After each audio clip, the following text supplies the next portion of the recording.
నమస్కారం city news కి స్వాగతం. తెనాలి సుల్తానాబాద్లో పోలీసులు కార్డన్ సెర్చ్ నిర్వహించారు.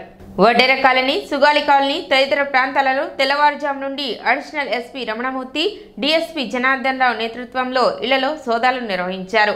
అనుమానితులు, రౌడీ షీటర్లను అదుపులోకి తీసుకున్నారు. ఈ సందర్భంగా అడిషనల్ ఎస్పీ రమణమూర్తి మాట్లాడుతూ 150 మందితో ఈ కార్డన్ సెర్చ్ నిర్వహించినట్లు చెప్పారు. మొత్తం 340 ఇళ్లను తనిఖీ చేయడం జరిగిందని, ఇందులో సరైన ధ్రువపత్రాలు లేని 56 ద్విచక్ర వాహనాలు, 3 ఆటోలను సీజ్ చేసినట్లు తెలిపారు.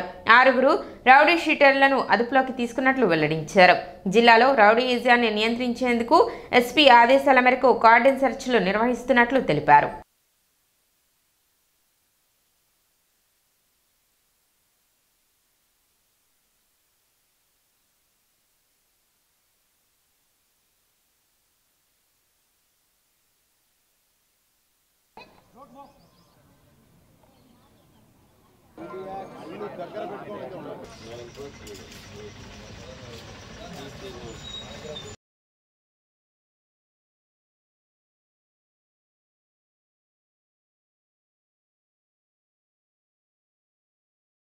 మొత్తం 150 మంది అంటే మన స్పెషల్ టీం కూడా ఒక 10 మెంబర్స్ గుంటూరు నుంచి వచ్చారు. వీళ్ళందరితో కలిపి తెనాలి డిఎస్పీ గారు, తర్వాత మన Tenali 1 town 2 town 3 town CA గారు, కొన్నూరు రూరల్ సిఏ గారు మొత్తం అందరం కలిసి ఈ ఏరియాలో ఉండే 6 రౌడీ షీటర్లు, ఒక సస్పెక్ట్ షీటర్ని కూడా సెక్యూర్ చేసుకున్నాం. తర్వాత ఈ సెర్చ్లో భాగంగానే వెహికల్స్ అన్నీ రికార్డ్స్ ఉన్నాయా లేవని వెరిఫై చేసినప్పుడు మనకి 59 వెహికల్స్, అంటే దాంట్లో 3 ఆటోలు, 56 2 వీలర్స్, ఇవి రికార్డు లేని వెహికల్స్ అన్నీ కూడా దొరికినాయి. ఇవన్నీ కూడా మళ్ళీ మనము ఫర్దర్గా వెరిఫై చేస్తాం. లేని ఏమైనా దొంగతనం జరిగిన వెహికల్స్ ఏమైనా వీళ్ళు అనాథరైజర్గా యూజ్ చేస్తున్నారన్న దాన్ని బట్టి ఆ వెహికల్ అతని దగ్గర ఉందంటే ఎందుకు ఉంది, ఎవరి దగ్గర నుంచి వచ్చిందన్న దాని విషయాలన్నీ కూడా తెలుస్తాయి. ఇదే కాకుండా ఈ ఏరియాలో కొంతవరకు అసాంఘిక కార్యక్రమాలు జరుగుతున్నాయన్నదని కూడా కొంత ఇన్ఫర్మేషన్ ఉంది. దాని మీద కూడా సర్ప్రైజ్గా ఇంకొకసారి మళ్ళీ ఈ ఏరియాలో చెక్ చేస్తాము. తెనాలిలో ఇది 2వ క్యాష్ ఆపరేషన్. ఇది ఇంతకుముందు ఒకటి 1 మంత్ బ్యాక్ జరిగింది, ఇప్పుడు 2వ జరుగుతుంది. ఇదే విధంగా ఫ్రీక్వెంట్గా కూడా మేము చేస్తాము. ఏదైనా పబ్లిక్ ఏదైనా ఇన్ఫర్మేషన్ ఉన్నా కూడా మాకు చెప్పినట్లయితే దాని మీద ఖచ్చితంగా యాక్షన్ తీసుకుంటాం. గుంటూరులో జరిగిన ఎమ్మెల్సీగా ఆలపాటి రాజేంద్ర ప్రసాద్ నామినేషన్ కార్యక్రమానికి తెనాలి నుండి కూటమి శ్రేణులు భారీ సంఖ్యలో తరలి వెళ్లారు. తెనాలి మార్కెట్ యార్డ్ దగ్గర నుండి భారీ ర్యాలీతో గుంటూరు వెంకటేశ్వర విజ్ఞాన మందిరం నుండి ఆలపాటి రాజాతో పాటు నామినేషన్ కార్యక్రమంలో పాల్గొన్నారు. టీడీపీ అధినేత ముఖ్యమంత్రి నారా చంద్రబాబు, జేఎస్పీ అధినేత ఉప ముఖ్యమంత్రి పవన్ కళ్యాణ్ బలపరిచిన కూటమి అభ్యర్థి మాజీ మంత్రి ఆలపాటి రాజాను తెనాలి నియోజకవర్గ పట్టభద్రులు తమ మొదటి ప్రాధాన్యత ఓటు వేసి భారీ మెజారిటీతో గెలిపించాలని, ఆయన గెలిస్తే పట్టభద్రులైన నిరుద్యోగులు, టీచర్లు, ఉద్యోగుల సమస్యలు పరిష్కరిస్తారని అన్నారు.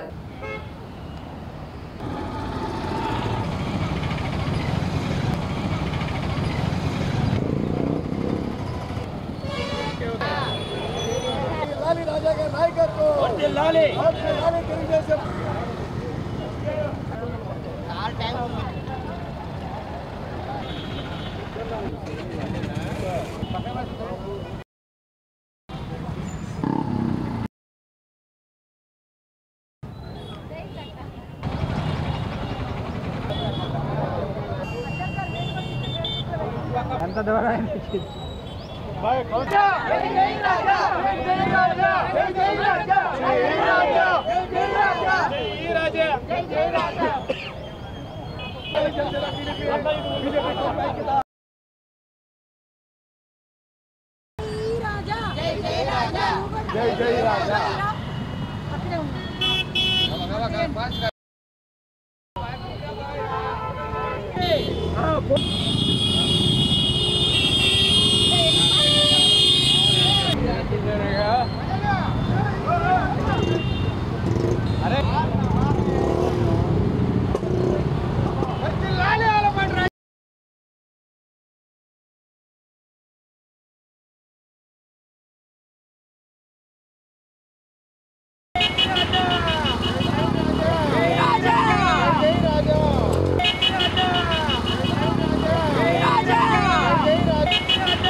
గుంటూరు కృష్ణా గుంటూరు పట్టభద్రుల ఎమ్మెల్సీ ఎలక్షన్కి ఈరోజు మన ప్రియతమ నాయకుడు ఆలపాటి రాజేంద్ర ప్రసాద్ గారు నామినేషన్ వేయటం సందర్భంగా తెనాలి నుంచి ఇక్కడ అశేష ప్రజాజనకంతో బయలుదేరి రాజా గారికి అఖండ విజయం చేకూరాలని అందరూ ఆశిస్తూ ఇక్కడి నుంచి తెనాలి నుంచి బయలుదేరుతున్నాం.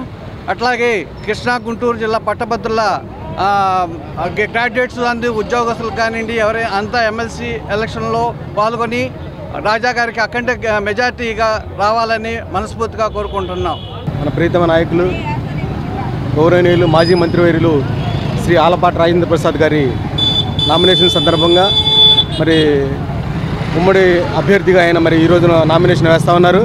ఆ నామినేషన్కి అందరూ కూడా ఇవాళ తెనాలి నుంచి భారీ ఎత్తున కూడా జన సైనికులు, టీడీపీ నాయకులు, బీజేపీ నాయకులు అందరూ కూడా ఈ రోజున గుంటూరు వెళ్ళి ఆయన నామినేషన్ విజయవంతం చేయాలని కోరుతా ఉన్నాం. తెనాలి సబ్ డివిజన్ పరిధిలో కృష్ణా గుంటూరు జిల్లాల పట్టభద్రుల ఎమ్మెల్సీ ఎన్నిక సజావుగా జరిగేందుకు అన్ని చర్యలు తీసుకుంటున్నట్లు సబ్ కలెక్టర్ సంజనా సింహ తెలిపారు. శుక్రవారం కార్యాలయంలో ఏర్పాటు చేసిన విలేకరుల సమావేశంలో ఆమె మాట్లాడారు. మార్చి 29 ఎమ్మెల్సీల పదవీకాలం ముగుస్తూ ఉండటంతో వాటికి సంబంధించి జరుగుతున్న ఎన్నికలకు ఈ నెల 3వ తేదీన ఎలక్షన్ కమిషన్ నోటిఫికేషన్ విడుదల చేయడం జరిగిందని, 10వ తేదీన నామినేషన్ల సేకరణకు చివరి తేదీగా పేర్కొన్నారు. 11వ తేదీ స్క్రూటినీ, 13వ తేదీ ఉపసంహరణ ఉంటుందని తెలిపారు. 27వ తేదీ ఉదయం 8 గంటల నుండి సాయంత్రం 4 గంటల వరకు ఎన్నికలు జరుగుతాయని వివరించారు. మార్చి 3వ తేదీ కౌంటింగ్ ప్రక్రియ ఉంటుందన్నారు. దీనికి సంబంధించి తెనాలి సబ్ డివిజన్ పరిధిలో అన్ని రాజకీయ పార్టీలతో సమావేశం నిర్వహించినట్లు ఆమె తెలిపారు. తెనాలి సబ్ డివిజన్ పరిధిలో మొత్తం 45,707, తెనాలి నియోజకవర్గంలో 23,273 ఓటర్లు ఉన్నారని, తెనాలి 27, తెనాలి సబ్ డివిజన్ పరిధిలో 24, వీటితో పాటు 1000 మంది కంటే ఎక్కువ ఓటర్లు ఉన్న చోట అదనంగా మరో 8 పోలింగ్ కేంద్రాలను ఏర్పాటు చేసేందుకు అనుమతులు కోరినట్లు చెప్పారు. మొత్తం డివిజన్ వ్యాప్తంగా 59 పోలింగ్ కేంద్రాలు ఉంటాయని సబ్ కలెక్టర్ సంజనా సింహ తెలిపారు. వచ్చే వారంలో ఎన్నికలలో పాల్గొన్న అధికారులకు గుంటూరు కలెక్టరేట్ కార్యాలయంలో శిక్షణ ఇస్తున్నట్లు తెలిపారు. ఉన్నతాధికారుల ఆదేశాల మేరకు ఎన్నికల ప్రక్రియ సజావుగా జరిగేందుకు అన్ని ఏర్పాట్లు చేస్తున్నట్లు సబ్ కలెక్టర్ సంజనా సింహ పేర్కొన్నారు. ఆంధ్రప్రదేశ్ లెజిస్లేటివ్ కౌన్సిల్ గ్రాడ్యుయేట్ కాన్స్టిట్యుయెన్సీలో ఇప్పుడు ప్రెజెంట్గా ఉన్న మెంబర్ గారి టర్మ్ 29th మార్చ్ రోజు ఎక్స్పైర్ అవుతోంది. అందుకని మనకి రీసెంట్గా కృష్ణా గుంటూరు గ్రాడ్యుయేట్ కాన్స్టిట్యుయెన్సీలో లెజిస్లేటివ్ కౌన్సిల్ ఎలక్షన్స్ అనౌన్స్ చేశారు. నోటిఫికేషన్ ఇష్యూ అనేది మనకి 3rd ఫిబ్రవరి రోజు అయింది. Last date for making nominations మనకి 10th ఫిబ్రవరి, అంటే వచ్చే సోమవారము. స్క్రూటినీ ఆఫ్ నామినేషన్స్ అనేది దాని నెక్స్ట్ డే 11th ఫిబ్రవరి అవుతుంది. అలాగే last date for withdrawal of candidatures వచ్చేసి మనకి 13th ఫిబ్రవరి, ఏదైతే మనకి గురువారమో అది. డేట్ ఆఫ్ పోల్ మనకి 27th ఫిబ్రవరి గురువారం వస్తుందండి. ఆ రోజు డేట్ ఆఫ్ పోల్ రోజు మనకి ఉదయం 8 గంటల నుంచి సాయంత్రం 4 గంటల వరకు కూడా పోల్ అవుతుంది. కౌంటింగ్ ఆఫ్ ఓట్స్ అనేది మనకి మార్చి 3వ తారీఖు సోమవారం వస్తుంది. మార్చి 3వ తారీఖు మనకి కౌంటింగ్ చేస్తాము. ఫైనల్గా ఎలక్షన్స్ అంతా కూడా 8th మార్చ్ వరకు చేసేయాలి అని మనకి CEO ఆఫీస్ ఆంధ్రప్రదేశ్ నుంచి కమ్యూనికేషన్ వచ్చింది. మనకి బిఫోర్ నోటిఫికేషన్ ఏదైతే వచ్చిందో దాని ముందర మనకి టోటల్గా కూడా తెనాలిలో 27 పోలింగ్ స్టేషన్, తెనాలి కాన్స్టిట్యుయెన్సీలో అంటే 24 polling stations Tenali urban rural కలిపి, కొల్లిపర్లో 3 కలిపితే తెనాలిలో 27 ఉన్నాయి. డివిజన్ అంటే తెనాలి సబ్ డివిజన్కి వచ్చేసప్పటికి 24, ఈ 2 కలిపితే కూడా మనకి 51 పోలింగ్ స్టేషన్స్ ఉన్నాయి. ప్రతి ఒక్క పోలింగ్ స్టేషన్లో 1000 కంటే ఎక్కువ ఓటర్లు ఉంటే ఇంకొకటి కూడా ప్రపోజ్ చేయాలని ఆక్సిలరీ పోలింగ్ స్టేషన్స్ మనం ఒక 8 ప్రపోజ్ చేయడం జరిగింది. వీటిని ఇంకా కూడా అప్రూవల్ మనకి ఎలక్షన్ కమిషన్ ఆఫ్ ఇండియా నుంచి రావాలి. సో ఆ ఆక్సిలరీ పోలింగ్ స్టేషన్స్తో కలుపుకుంటే అప్రూవల్ తర్వాత మనకి టోటల్గా డివిజన్లో 59 పోలింగ్ స్టేషన్స్ ఉంటాయి. తెనాల్లో 2 ప్రపోజ్ చేశామండి, మంగళగిరిలో 2 చేశాము, తాడేపల్లిలో 3 చేశాము, పొన్నూరులో 1 చేశాము. సో మనకి ఆక్సిలరీ పోలింగ్ స్టేషన్స్ కూడా ప్రపోజల్ యాక్సెప్ట్ అవుతే టోటల్గా మనకి డివిజన్లో 59 పోలింగ్ స్టేషన్స్ ఉంటాయి. 45,707 మనకి ఓటర్స్ ఉన్నారు. కాన్స్టిట్యుయెన్సీలో తెనాలి కాన్స్టిట్యుయెన్సీలో వస్తే 23,273 ఓటర్స్ మనకి ఉన్నారు. ఓటర్స్ మనకి ఫైనలైజ్ అవుతారు, పోలింగ్ స్టేషన్స్ కూడా ఫైనలైజ్ అవుతాయి. దాని తర్వాత మనకి నెక్స్ట్ వీక్ నుంచి కూడా ఎవరైతే polling officers, assistant polling officers ఎలక్షన్లో ఎవరైతే పార్టిసిపేట్ చేస్తున్నారో వాళ్ళందరికీ కూడా కలెక్టరేట్లో ట్రైనింగ్ సెషన్స్ పెట్టడం జరుగుతుంది. తర్వాత మనకి మిగతా కూడా ఎలక్షన్లో ఏవైతే ఉంటాయో వాటి ప్రకారంగా అన్ని ట్రైనింగ్ ఇచ్చి ఒక్కొక్కటి ప్రాసెస్ స్టార్ట్ అవుతుంది. ఎప్పుడైతే మనకి నోటిఫికేషన్ వచ్చిందో ఆ రోజు నుంచే కూడా మనము ఎంసీసీ వైలేషన్స్ అవ్వకుండా పోస్టర్స్ తీసేయడం కానీ, స్టాచ్యూస్ని కూడా మాస్ చేయడం కానీ అన్నీ కూడా చేశాము. చైర్మన్గా తాను బాధ్యతలు చేపట్టిన 3 నెలల కాలంలో బ్యాంకు డిపాజిట్లు 1,50,00,000 పైగా పెరిగినట్లు బ్యాంక్ చైర్మన్ మంగమూరి హరిప్రసాదరావు తెలిపారు. గురువారం పట్టణ టీబీ రోడ్లోని బ్యాంక్ ఆవరణలో ఏర్పాటు చేసిన విలేకరుల సమావేశంలో బ్యాంక్ అభివృద్ధి కార్యక్రమాలను వివరించారు. ఖాతాదారుల డిపాజిట్లపై అత్యధిక వడ్డీ రేట్లను అందిస్తున్నట్లు తెలిపారు.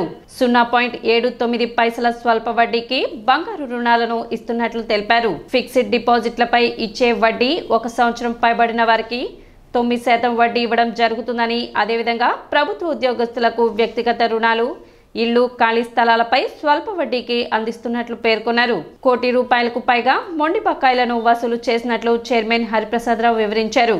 సకాలంలో బకాయిలు చెల్లించి బ్యాంక్ అభివృద్ధికి సహకరించాలని విజ్ఞప్తి చేశారు. కార్యక్రమంలో డైరెక్టర్ దొప్పలపూడి శ్యామ్, నాగేంద్రరావు, బ్యాంక్ సిబ్బంది, ఖాతాదారులు పాల్గొన్నారు. 91 డేస్ నుంచి 180 డేస్కి ₹25 ఇది 6.25 జనరల్ సేవింగ్స్ ఖాతాలో ఉన్న వాళ్ళకి, జనరల్ అంటే సీనియర్ సిటిజన్స్ లోపాలకి 6.25 ఇస్తున్నామండి పాతవి. ఇప్పుడు 181 డేస్ నుంచి 1 ఇయర్ లోపు వేసే వాళ్ళకి 7% ఇస్తున్నాం కొత్తగా డిపాజిట్. అంటే ఏ రేషన్ ఎంత వచ్చింది? 75.75% పెంచాము మేము డిపాజిట్ రేటు. అదేవిధంగా 1 ఇయర్ అబోవ్ జనరల్ డిపాజిట్ చేసే వాళ్ళకి 8.5 ఇచ్చాం.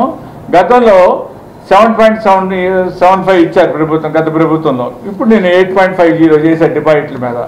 అదేవిధంగా సీనియర్ సిటిజన్స్ 91 డేస్ నుంచి 180 డేస్ వాళ్ళకి 6.75 చేసామండి. 181 డేస్ నుంచి 1 ఇయర్ వాళ్ళకి 7.5% మేము డిపాజిట్ మీద రేట్ ఆఫ్ ఇంట్రెస్ట్ ఇస్తున్నాము. అదేవిధంగా 1 ఇయర్ అబోవ్ ఉన్న వాళ్ళకి సీనియర్ సిటిజన్స్కి 9% ఇస్తున్నాం.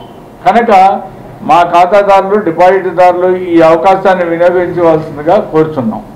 గోల్డ్ లోన్ కానీ, గోల్డ్ లోన్ విషయంలో వస్తే ముఖ్యంగా మేము 79 పైసలకే మేము గోల్డ్ లోన్ ఇష్యూ చేస్తున్నాం. కాబట్టి ఈ అవకాశాన్ని అందరూ ఉపయోగించుకోవాలి. బయట ఇప్పుడు వాళ్ళ చెన్నై నుంచి కానీ బయట కోఆపరేటివ్ చట్టాల నుంచి వచ్చినాయన్ని రూపాయపాల సొసైటీలన్నీ రూపాయపాల తీసుకుంటున్నారు గోల్డ్ లోన్ మీద. మేము 79 పైసలకే గోల్డ్ లోన్ ఇస్తున్నాం. కాబట్టి గోల్డ్ లోన్ వినియోగదారులందరూ దీన్ని ఉపయోగించుకోవాల్సిందిగా కోరుతున్నాం. పర్సనల్ లోన్స్ గవర్నమెంట్ ఎంప్లాయీస్ ఇవ్వండి. ఇదివరకు మేము 2.5 లక్షలు ఇచ్చేవాళ్ళని, ఇప్పుడు దాన్ని 5 లక్షలు చేసాం. దాని విధంగానే మేము ఈ 3 నెలల్లోనే వాళ్ళకి దాదాపు ఒక 50 లక్షల పైచలుక మేము లోన్లు ఇష్యూ చేసాం. కనుక ఈ ఎంప్లాయీస్ కూడా ఈ లోన్స్ ఉపయోగించుకోవాల్సిందిగా కోరుతున్నాం.